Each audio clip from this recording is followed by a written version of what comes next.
Muy buenas tardes a todas y a todos. Gracias por acompañarme en una emisión más de México a las 2, hoy lunes 30 de agosto del 2021.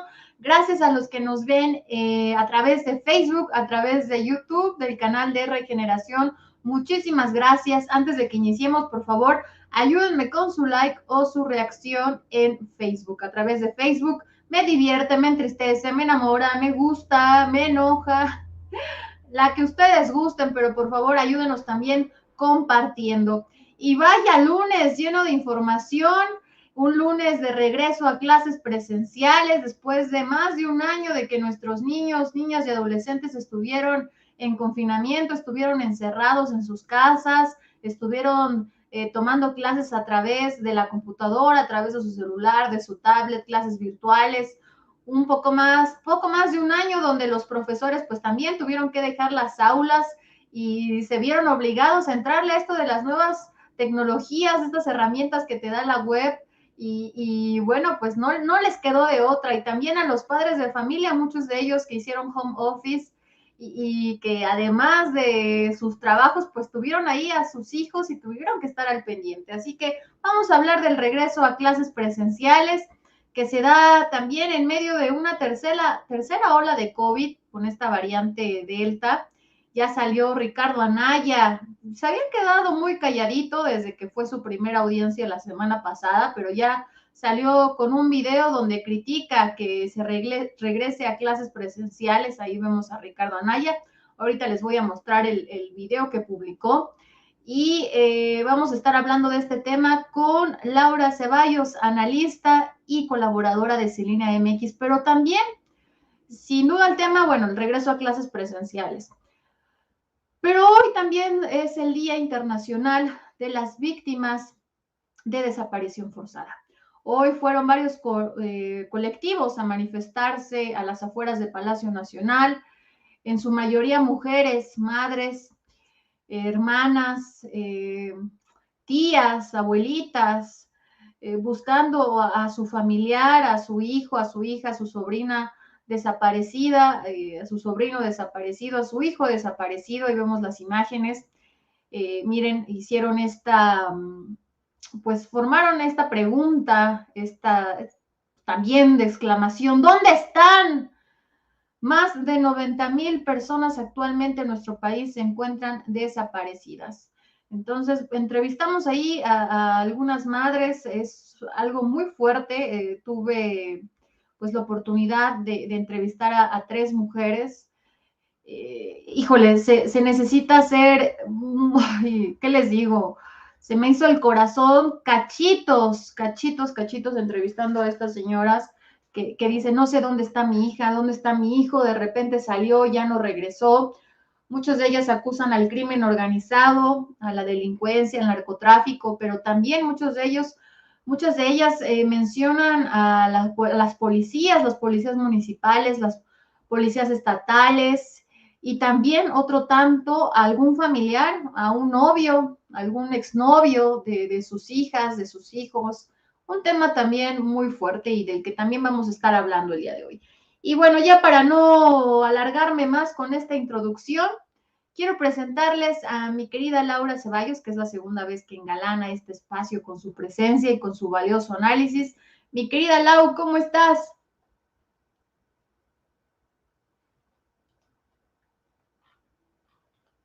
Ahí, no sé si ya está nuestra Lau.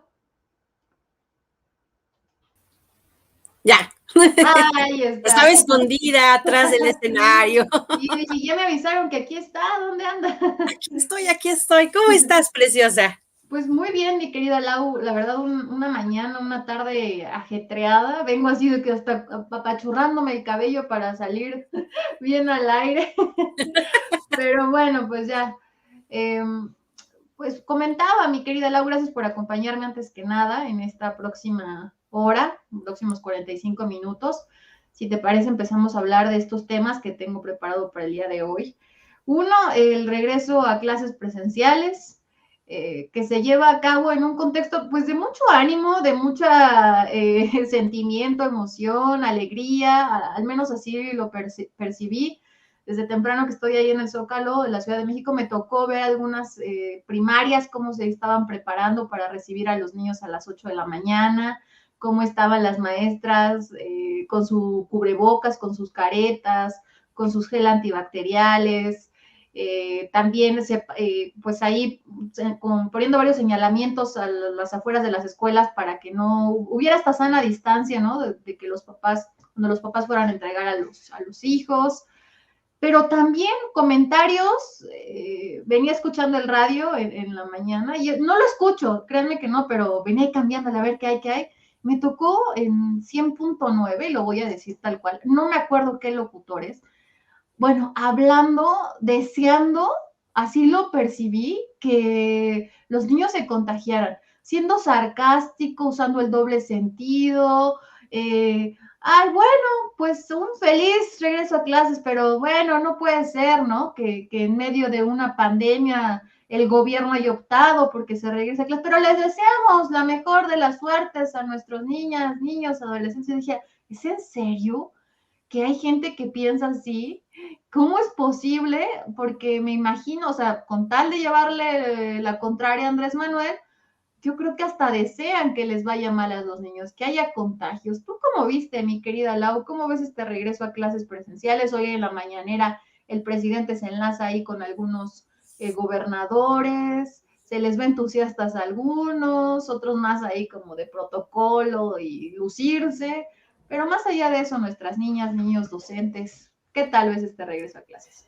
Pues antes que todo, muy necesario, urgente a nivel emocional. Miren, los que estudiamos derecho o sociología o pedagogía, porque también soy maestra, siempre nos han platicado esta historia de que el animal político que somos nos exige a vivir en sociedad, y es cierto. Tú a un niño lo puedes tener en tu casa y le puedes enseñar todo, o sea, al final la parte educativa, cognitiva, esa no se mejora o se empeora por estar en un lugar o en otro. Eso no es el meollo del asunto. Lo que realmente es preocupante a tantos meses de estar encerrados, esa parte socioemocional de los niños que sí tiene que ver con la convivencia. En los primeros años, en lo que es preescolar, un niño sinceramente no va a aprender. Digo, hay muchos papás que tienen la falsa y tonta idea de que un niño de preescolar sale ya casi con pregrado para licenciatura de Derecho o Medicina. El preescolar tiene la función de sociabilizar, es decir, los niños van a aprender a convivir, a jugar, a aprender turnos. Obviamente aprenden las nociones básicas, los colores, a contar. Eventualmente empiezan a leer su nombre dentro de una lista y empiezan a nominar uno a uno, es decir, 1, 2, 3, 4. La parte emocional es el 90% de la parte de ir a la escuela para un niño preescolar. Ya cuando están en kinder 3 o preescolar o como le llamen preprimaria, ya empieza entonces la función de enseñar un método de lectura, lectoescritura, el trazo de las letras, de los números, etcétera.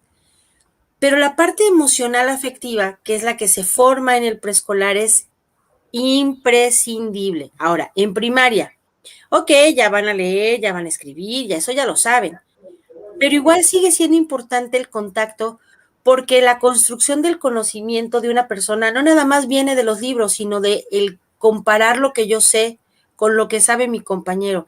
Y esa función no se puede cubrir con una maestra televisión o una maestra radio o una maestra en el WhatsApp. Por más que los papás tengan la oportunidad, estamos hablando de un medio urbano en donde suponemos que la gente tiene Wi-Fi, que tiene acceso a lo mejor a crédito porque tienen un plan de renta de teléfono. Pero hay que ser bien sinceros, Elsin, y hay que ver una cosa, que la gente de estas emisoras de radio gachas y los panistas y priistas, opositores, que como tú dices, sí están apostando a que haya un chorro de contagios para decir, ya ven, se los dije. Olvidan una parte que es fundamental. En las escuelas de los estados de la República que están más lejos del centro. Obviamente, a mayor lejanía del centro, pues mayor es la ruralidad. Y entonces en las escuelas más rurales, en donde a lo mejor hay 2 o 3 salones por escuela, en donde son multigrados, o a lo mejor van de 2 o 3 comunidades, tienen que caminar. Esas escuelas, Elsin, no tienen luz, pues obviamente sus comunidades tampoco tienen luz. Esas escuelas se la rifaron Agua. con la tele, sí, claro, y Ujú. se la han rifado siempre con la cuestión del agua y de los papás van y limpian y todo. Pero a nivel educativo, pues no tienen luz, no tienen wifi, no tienen manera de que la televisión cubra más de los 40 minutos por bloque de clase que hay. Y Ah, eso sí es que hay televisión. Entonces, no es que nosotros necesitemos volver a la escuela porque ya nos urge ahorita competir en las pruebas PISA y no es por ahí.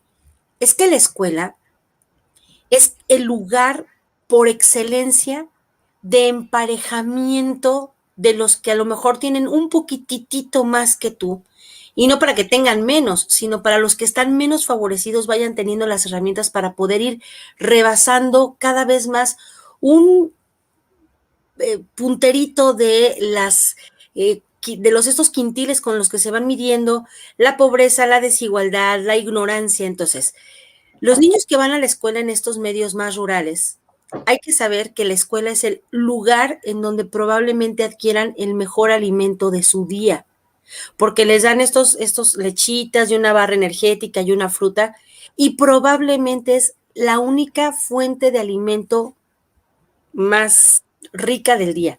Número uno. Número dos, y eso tampoco lo habían analizado los fifís, porque claro, una persona fifí tiene un cuarto para cada uno de sus hijos, o claro. todos de sus hijos compartirán cuarto. En estas comunidades pequeñitas, Elsin, las comunidades están compuestas por casas, prácticamente es un solo cuarto, y en un petate duermen todos, y el hacinamiento produce violencia sexual y violaciones y golpes. La cantidad de meses que llevan los niños guardados en la casa exige que tengan estas 6, 8 horas de salir de ese medio y que su mente respire, que empiecen a ver nuevamente otras cosas, porque lo dijo la semana pasada Encinas en este reporte, que así como te escaldó escuchar a las mamás de las personas desaparecidas, también nos tiene que escaldar el alma escuchar la cantidad de nacimientos por día que se generaron entre 2019 y 2020, Menores de edad. de niñas entre 10 y 14 años. Sí, Eso es terrible. espeluznante, Sí, Celsi. sí. Y no estamos hablando, o sea, estamos hablando de que esas niñas lo más probable es que hayan sido violadas por Sí, por sus la gente de su familiares. familia. Claro. Sí. Ujú. Y no estamos hablando de los niños porque los niños no se embarazan tras una violación. O sea, siempre preocupa, es que las niñas que se embarazan por una violación, claro, es horrible, asqueroso, pero y los niños también son violados. Claro. Y tampoco están dentro de una cifra, o sea, esa es una cifra negra, porque como no hay un embarazo, no hay manera No de comprobar comprueba. que hay una Ajá. violación en un niño. Entonces, para los que desean que le vaya muy mal a México y a la infancia que regresa a México, ojalá y se detuvieran 2 minutos a pensar en que salir a la escuela, Celsin, amigos, es un respiro al alma, a la mente, al físico de estos pequeñitos que seguramente encontrarán por lo menos la paz de volver a ser niños por unas horas, de jugar, de aprender jugando. Y quieras que no, el contacto con otros te quita la locura, o sea, estar con otras personas hace que tengas una estabilidad mental. No, no somos animales de una caverna, tú solito, no eres un troll de la montaña, tienes que tener gente a tu alrededor. Y llega un punto en que después de tantos meses, era obligado, porque además también la parte de avance, en este caso, pues educativo, tiene que empezar de nuevo a jalar y vamos muy bien, pero se nos raspó la rodilla con esto del COVID y la verdad es que los maestros, vaya, no van a permitir que haya contacto entre los chamacos, por más que se quieran abrazar. Los maestros están, pues, de alguna manera bien entrenados y Y vaya, regresaron, ¿no? La semana claro, pasada. Tengo entendido claro, que ya sí. están en consejos técnicos hace 2 o 3 semanas. Ujú. O sea, y también los niños, Elsin, hay que darles un voto de confianza, son bien inteligentes, te lo digo porque yo daba clases desde preescolar y primaria, Y son bien listos los chamacos. Y si tienen 1 año y medio de estar viendo que todos sanitización y gel y cubrebocas, y no van a ponerse en riesgo. Los niños no son mensos. Claro. Entonces lo van a hacer muy bien, muy, muy bien. Sí, la verdad, yo también veo bien este regreso a clases, más que nada urgente. Decía el presidente, hablaba de que solamente México y Bangladesh éramos, bueno, eran los únicos países que no habían regresado a clases presenciales y como dices, ¿no? Más allá de nada más la simple urgencia de regresar para concursar y para ay, ya, nada más para seguirle ahí la corriente y ser un país más que se suma al regreso a clases. No, o sea, la urgencia que hay por esta salud mental, la salud mental de nuestros niños, nuestras niñas, nuestros adolescentes, por este contacto que han perdido con sus compañeros, con sus maestros, con otra persona que no sea su familia, que yo recuerdo, ¿no? O sea, desde niña era algo, es algo que te ayuda, que también tus maestros te marcan, o sea, es muy, muy necesario ir a la escuela, vaya, estar con tus compañeros. Claro que significa ahorita un gran reto,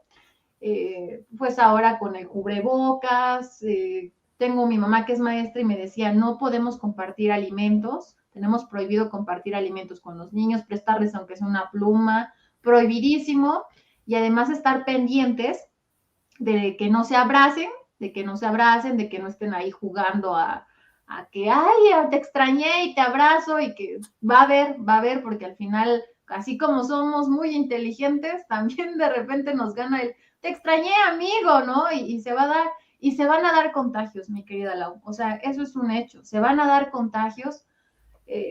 Dijo el presidente hoy, se van a tener que identificar esos contagios, mandar a sus casas. Los niños son muy fuertes, tienen un sistema inmunológico muy fuerte. No hay cifras como nos quiere hacer parecer la oposición de niños que han muerto por COVID-19. No están las cifras tan altas como en las personas adultas, adultas mayores, jóvenes adultos. Entonces, pues yo creo que concuerdo contigo que ya era necesario un regreso a clases. Hay un video de Ricardo Anaya que comentaba al inicio, se había quedado muy calladito desde que fue su audiencia, no había publicado nada, hasta hoy justo a la hora de la mañanera. Lo bueno es que no hubo ronda de preguntas y respuestas porque seguro le iban a decir al presidente, porque lo publicó a las 7 en punto de hoy, ¿no? Voy a compartir pantalla, mi querido Alexis, para que lo escuchemos, lo comentemos y nos pasamos al segundo tema porque ya se nos está yendo el tiempo. A ver, ahí va.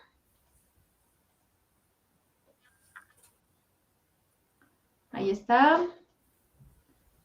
Ok, un segundo.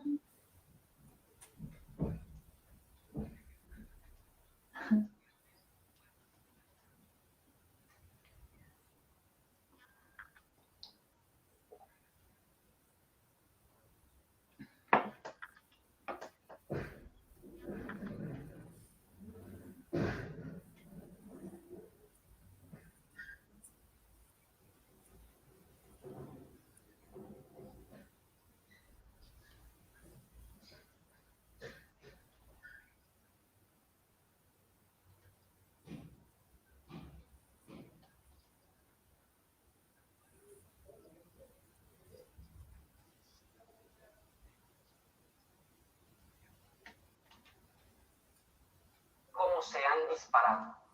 Esto era mayo, junio, julio y ve agosto. Eso pasó en 4 meses, desde que la Delta es la variante dominante entre niños y jóvenes. Ahora, claro que necesitamos que los niños regresen a clases. ¿Por qué? Porque aprenden más en el salón de clases que a distancia. Porque los más pobres, quienes no tienen teléfonos, tabletas, vayan en televisión, llevan más de año y medio prácticamente sin poder estudiar. O sea, deben regresar a clases las niñas y los niños, porque es importante para su estabilidad emocional, porque necesitan convivir con otros niños para fortalecer habilidades sociales, desarrollo físico, sano.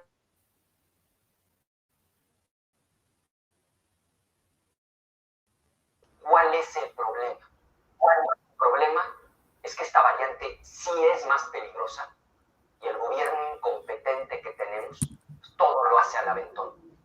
A ver, solo en el cerebro de López Obrador puede tener lógica que justo en los días previos al regreso a clases se haya dedicado a hablar 61 minutos en mi contra en su mañanera y 0 minutos sobre el regreso a clases, que es lo que verdaderamente te preocupa a ti. Las medidas chafas que anunció la SEP no alcanzan. A ver, muchas escuelas quedaron abandonadas y están en ruinas. 1 de cada 3 escuelas ni siquiera tiene agua potable. En muchas escuelas se robaron hasta los lavabos y las tuberías. Por favor, déjame hacer una propuesta bien concreta. Fondo de emergencia para rehabilitar las escuelas. Monitoreo permanente. Comité de expertos para evaluación constante. Separación en subgrupos pequeños para evitar contagios masivos. Aplicación constante de pruebas. La vacuna más efectiva a disposición de todas las maestras y los maestros. Purificadores de aire. Medidas estrictas de higiene, incluyendo el uso adecuado del cubrebocas. Con este tipo de medidas, países como Canadá, España y Alemania, pero también Argentina, Chile, Brasil, han podido regresar a clases desde inicios del año pasado, sin que al menos hasta ahora haya representado un problema mayor de salud. Con un poquito de voluntad, con inteligencia y con estrategia, claro que es posible. Exijamos al gobierno que ponga atención, pero en lo que realmente importa. ¿Cómo ves, Lau? Ya huiste, ya saliste corriendo. ¿Qué te es eterno escuchando a este hombre? ¿Cómo le dice nuestra querida Eri González, Shaggy?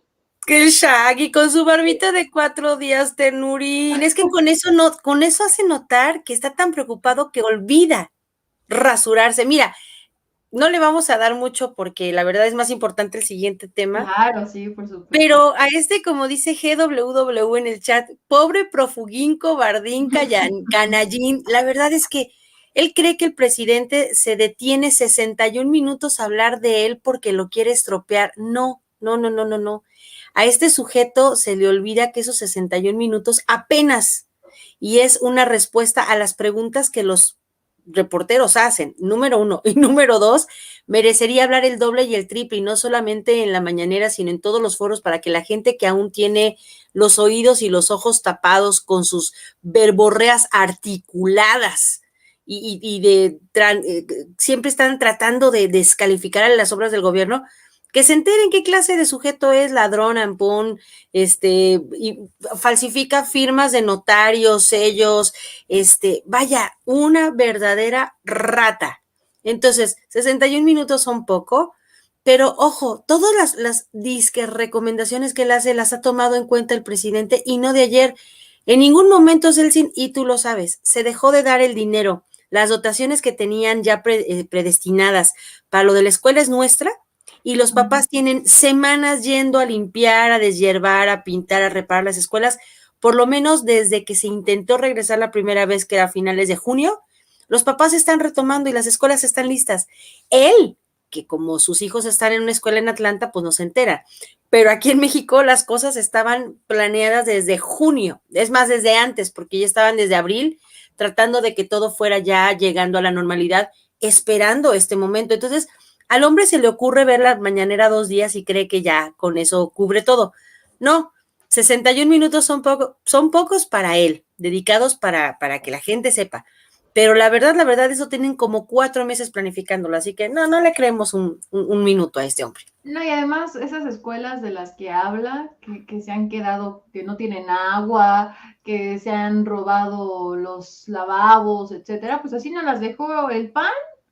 Lo que se está haciendo ahorita y lo que está haciendo el gobierno actual, y a mí me consta, he escuchado varios testimonios de maestros, de padres de familia, ahora con el dinero que se entrega sin intermediarios a los padres, se encargan los papás de comprar que las bancas, que la pintura, que lo que falta ahí en la escuela, los lavaderos, muchas veces hasta poner el azulejo en los baños porque había nada ahí en la tierra. O sea, estas escuelas nos las dejó el PRI, el PAN, estas escuelas sin electricidad, sin agua.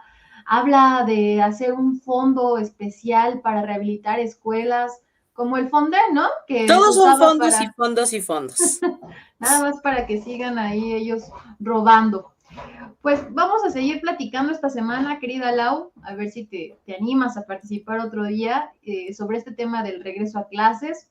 Me entero que eres maestra, felicidades, qué padre profesión, me encanta, te admiro ahora más, ¡Ay, qué querida linda! Lau.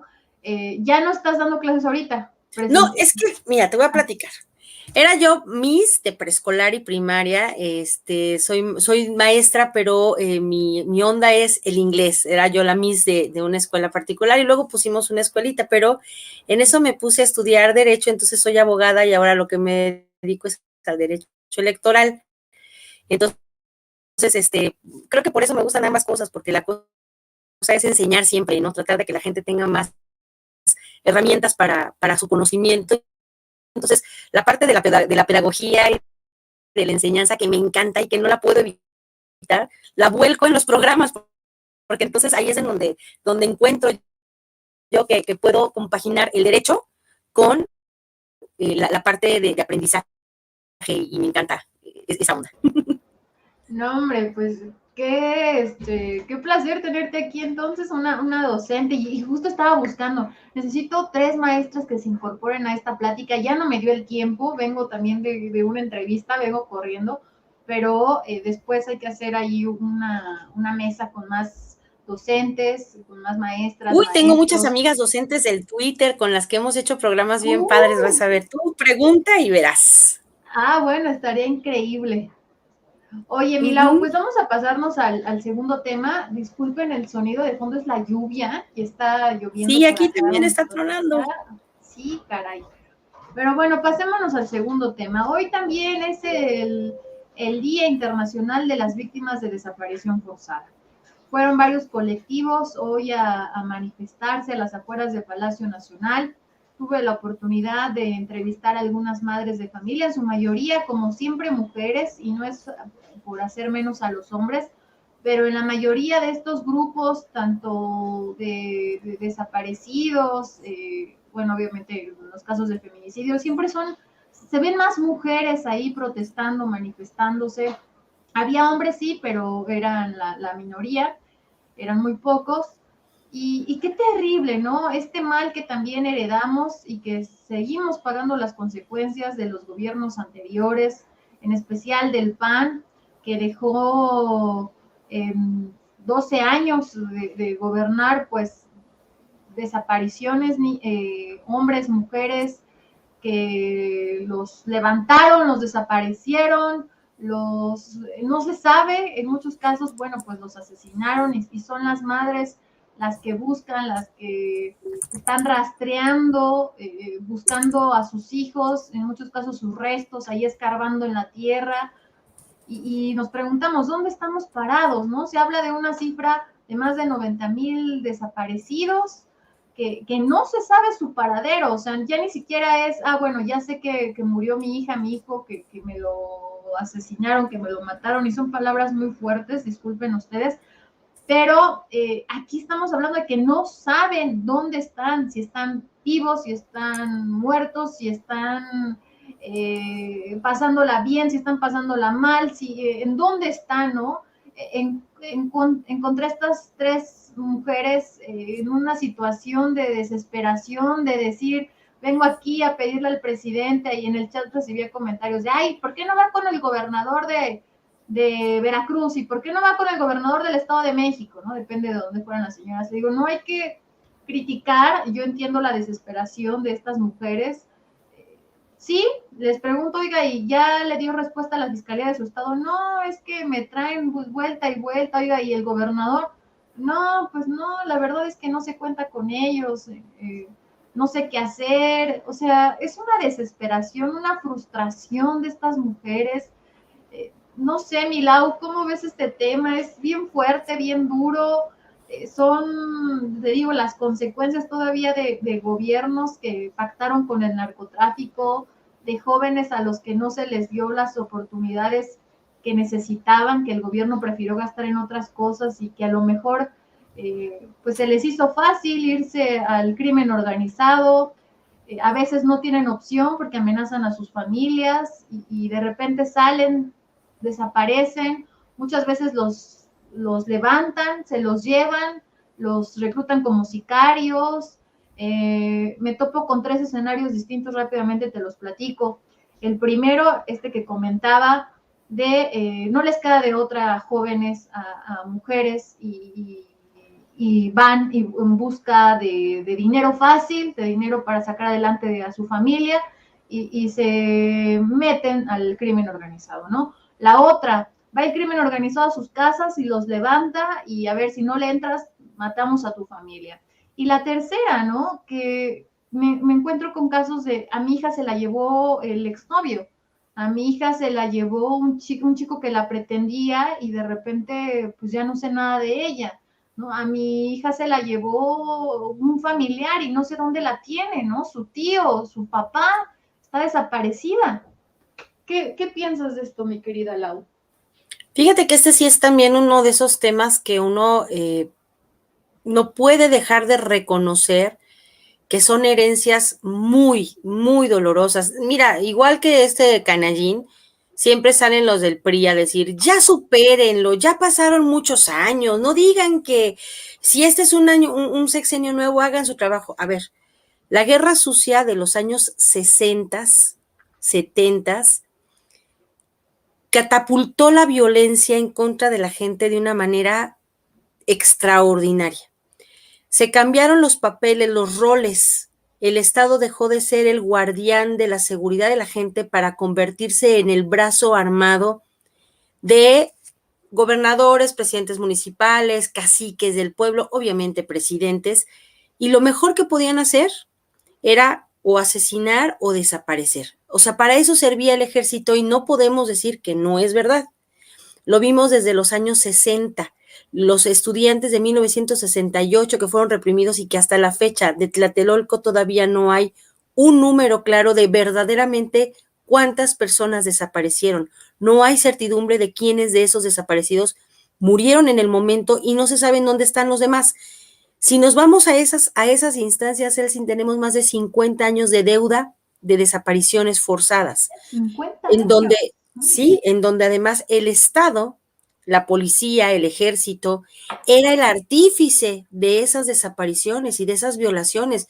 Y vimos cómo a lo largo de los años 70, 80, 90, fueron los ejecutores de estas desapariciones forzadas. Ahora, del sexenio de Calderón para acá vimos que además la policía, el Ministerio Público, que era como que de alguna manera aquel último reducto en donde la gente podía ir a denunciar, dejó de ser confiable porque tu policía de día, el policía confiable que cuidaba tu esquina, no sé, afuera de la escuela o lo que sea, se volvía el sicario de noche o el secuestrador de noche. Sí. Entonces, cuando la gente le secuestraban y que iba al día siguiente a levantar la denuncia, resulta que ahí estaba su ejecutor.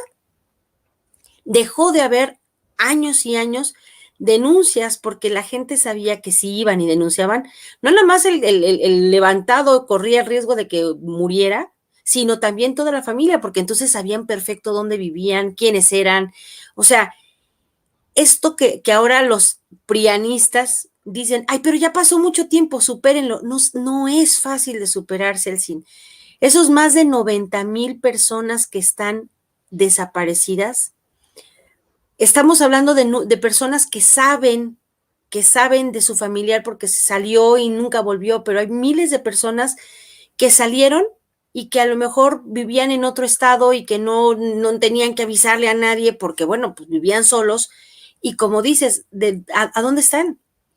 Ahora, antier en la tarde comentaba yo con mi esposo justamente una niñita de 12 años que se enojó con sus papás porque le quitaron el celular y entonces se salió a la calle y se iba a ir de Matamoros a Tijuana, se fue de raid, la levantó un trailero, por fortuna denunciaron, toparon al trailero y a la niña no le había pasado nada.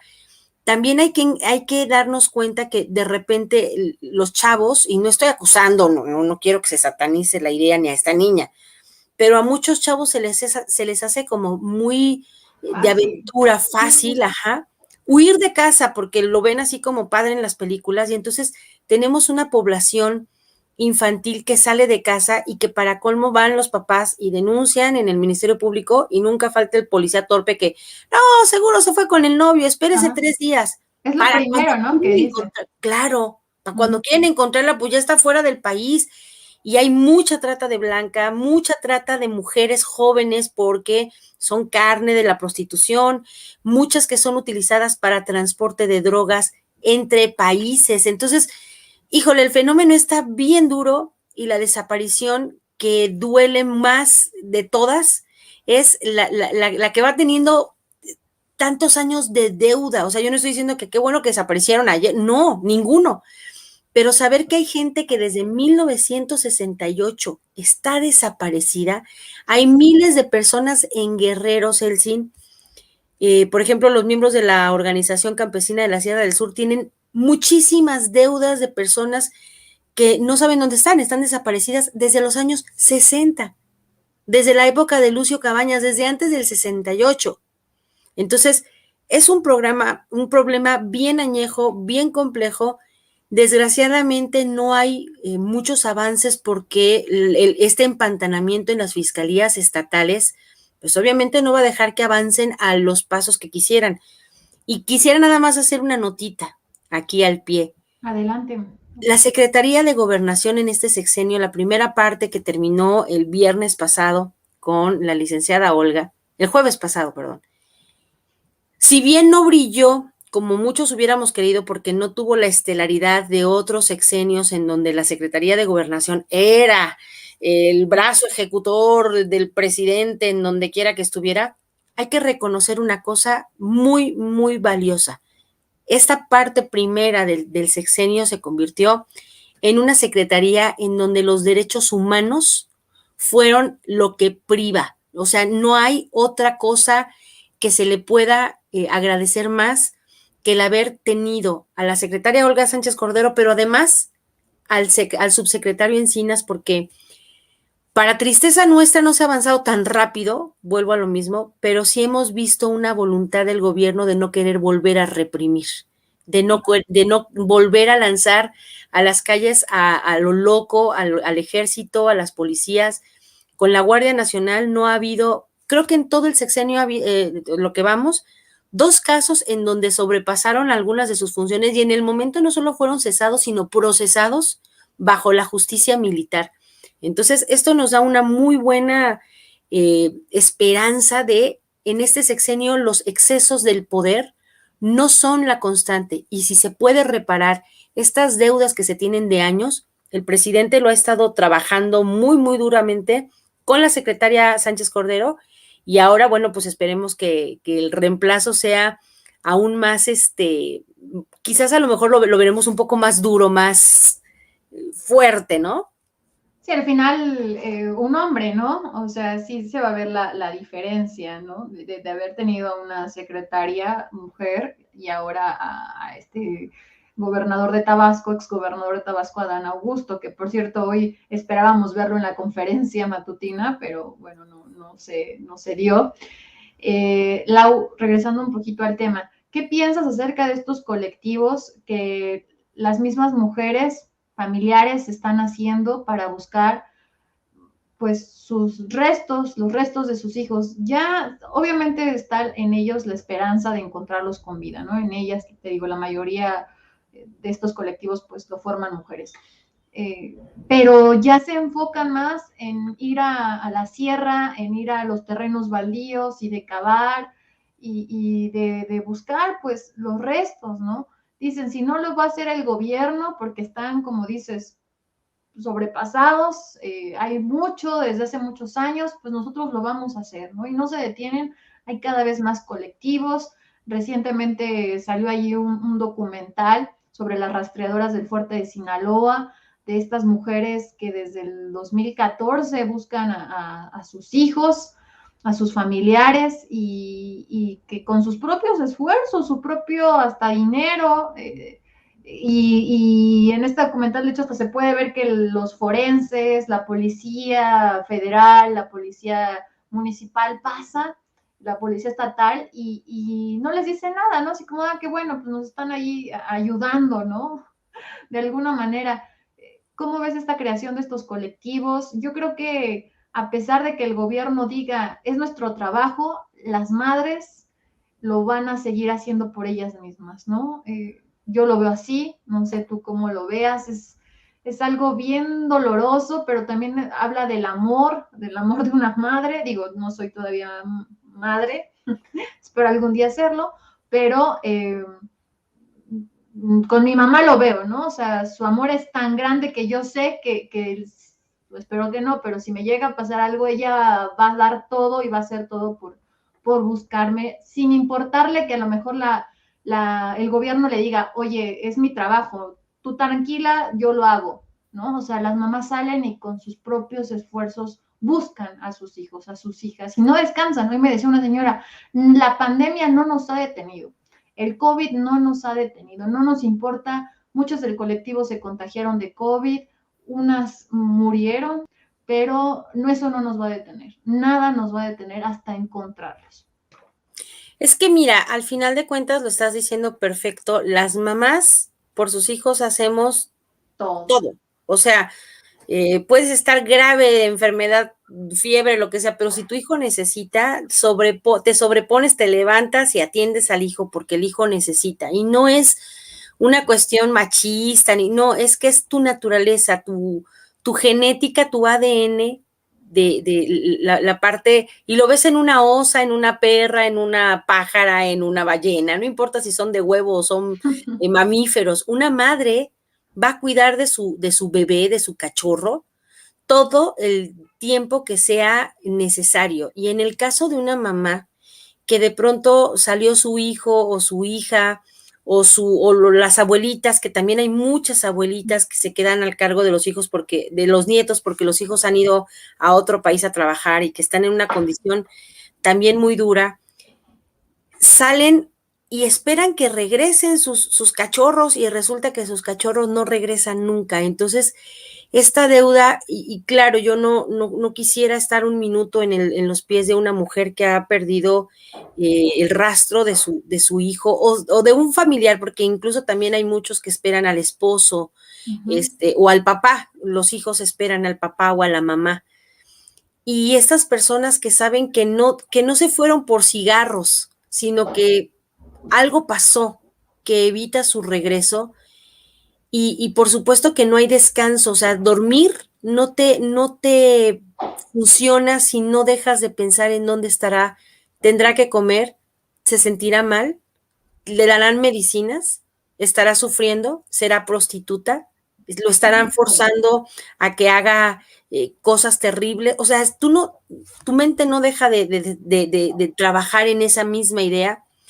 Y en este caso, como desgraciadamente por años y años las fiscalías estatales, que son las encargadas de esta clase de delitos, porque la desaparición pues no es un delito federal. Los delitos federales, o sea, hay dos categorías, los delitos federales que son como la aportación de armas, el secuestro, que son federales, y los delitos del orden local, que los veía antes el Ministerio Público, ahora las fiscalías de los estados, que pueden ser la desaparición forzada, el homicidio, la violación, que son delitos del orden común. Entonces, cuando una persona va y llega a la fiscalía y encuentra que lejos de que el fiscal o la secretaria o quien lo atienda tenga un minuto de empatía, está con su chesco y con su torta, de ahorita no, regresa en 2 horas, y no está desaparecido, se fue con el novio. Ante esas cosas, Elsin, que es lo común en todas estas oficinas, la gente aprendió, desgraciadamente, a utilizar sus manos para excavar la tierra. Y hay muchos colectivos que ya se han acercado a, por ejemplo, los institutos de Argentina de búsqueda de personas, en donde les han pedido que les asesoren al punto de que saben perfectamente bien cómo tratar los restos para no contaminar. Han venido a cubrir una necesidad enorme y que el Estado el Estado, me refiero a cada entidad, cada fiscalía, no tiene ni la capacidad ni la intención, porque acordémonos nuevamente, Celsin, ¿cuántos de esos policías, o antes les llamábamos policías perjudiciales, digo, policías judiciales, cuántos de esos policías no fueron parte, a lo mejor, de esos grupos delincuenciales que se dedicaban a desaparecer gente, matarla y enterrarla, o bien a encubrir a los que son los responsables de esas masacres brutales? Entonces, es muy difícil y la verdad es que si no hay voluntad política, pues no hay manera de cómo. Entonces, los colectivos, me parece, con mucha tristeza y con mucho dolor, que son lo mejor que le puede pasar en este momento a las personas que están desaparecidas y de las que muy probablemente ya no estén con vida, para poder recuperar sus restos. O sea, hay estados como Puebla que tienen una cantidad brutal de fosas. Aquí en Morelos hay un montón y hubo, no sé, sexenios enteros en donde los secuestradores deshacían incluso a sus víctimas en ácido. Entonces, ¿cómo pueden encontrar restos si eran desbaratados en toneles con ácido? Entonces, si la fiscalía, las fiscalías, los encargados de ordenar estas búsquedas, que pudieran ser los jueces de primera instancia, no lo hacen, pues ¿quién lo hace, Celsin?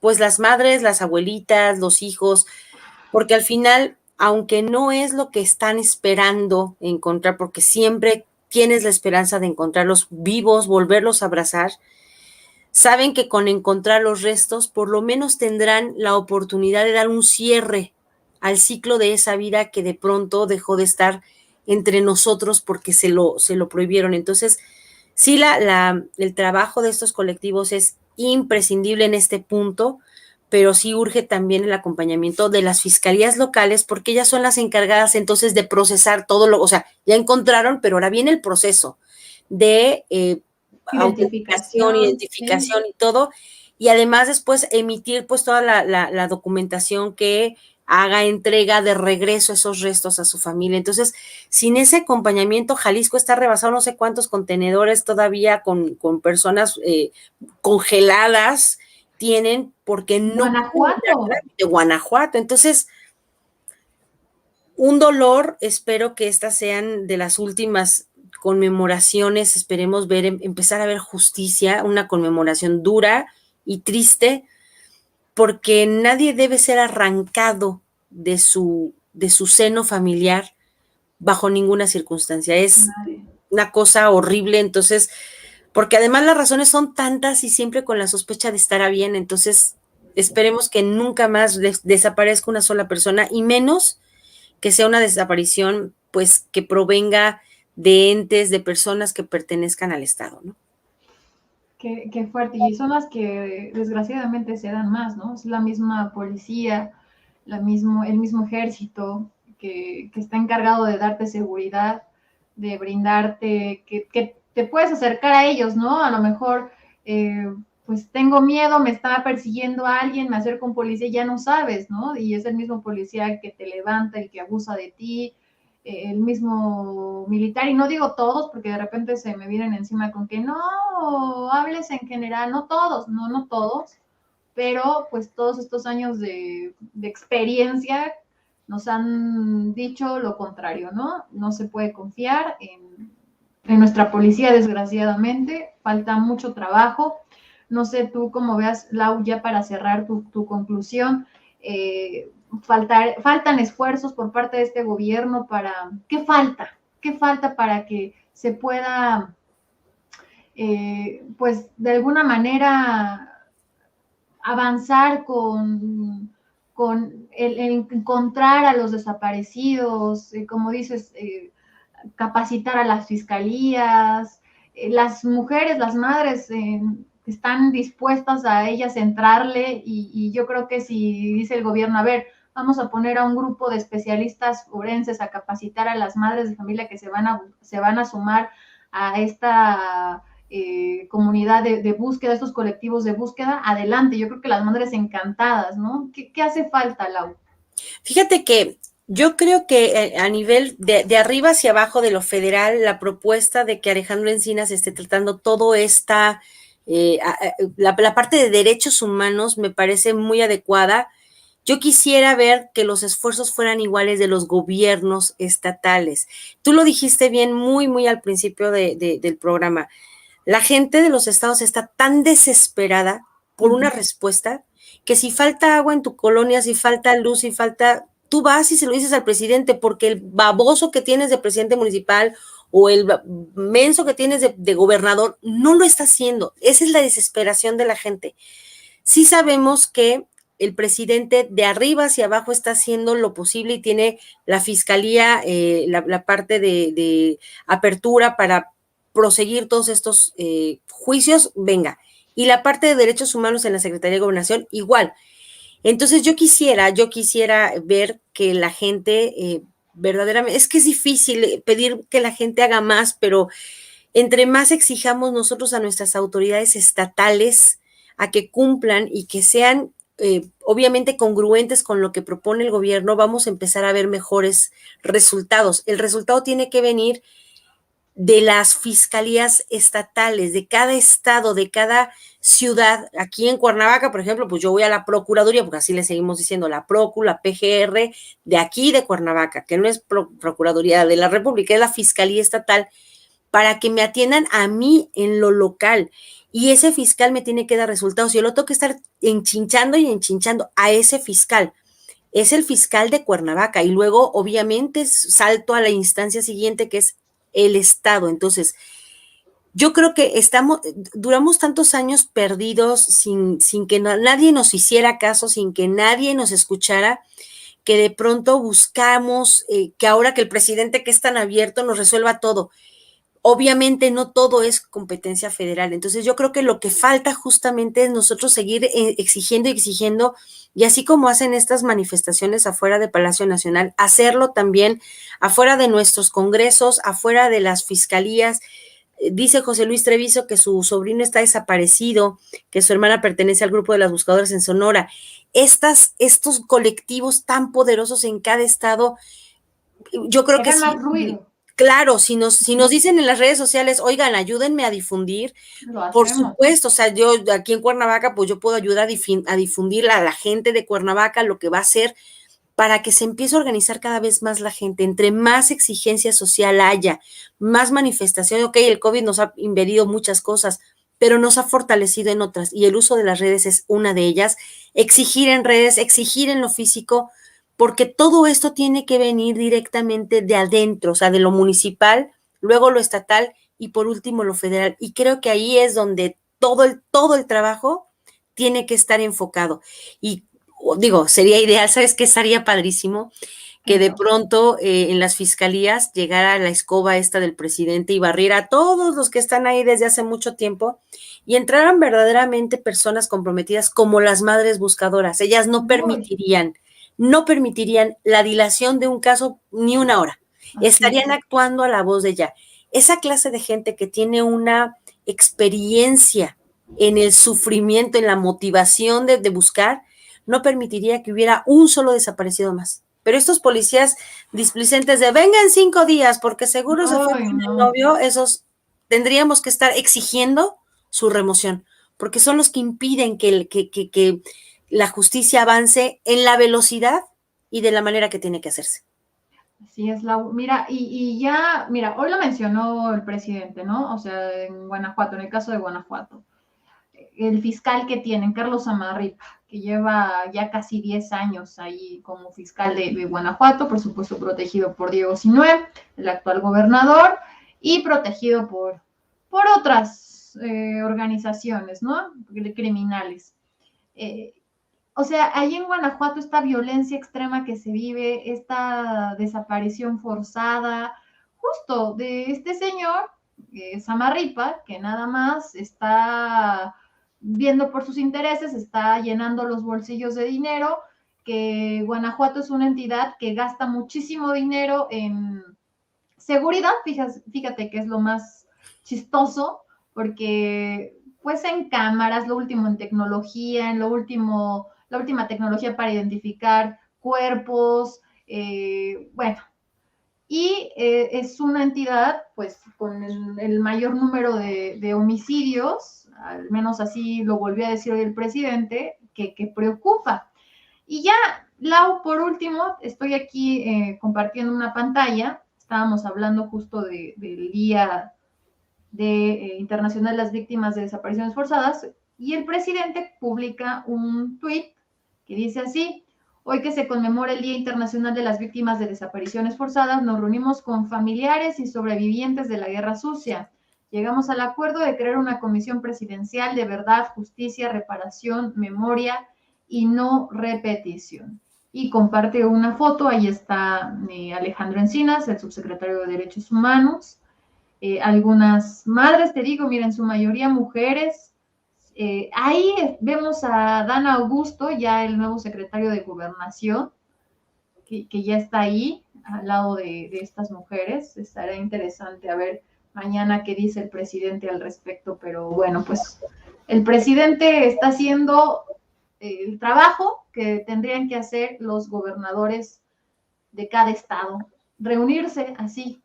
O sea, el presidente, imagínense tantas cosas, y ahorita, bueno, pues él muy humanista como todo, como se ha manejado durante muchos años, recibiendo a estas mujeres, estos colectivos, pero en realidad quien tendría que estarse reuniendo a cada rato, pues son los gobernadores, los presidentes municipales. Lo vimos apenas, Lau, creo que el año pasado, fue en Jalisco o en Guanajuato, donde los colectivos de madres que buscan a sus hijos desaparecidos fueron reprimidas por policías, no sé si te acuerdes. En Jalisco fue, sí. En Jalisco, fíjate, sí, nada más. Otro la cuna de la represión. Ay, con el señor Enrique Alfaro. Pero bueno, Lau, ya se nos fue el tiempo.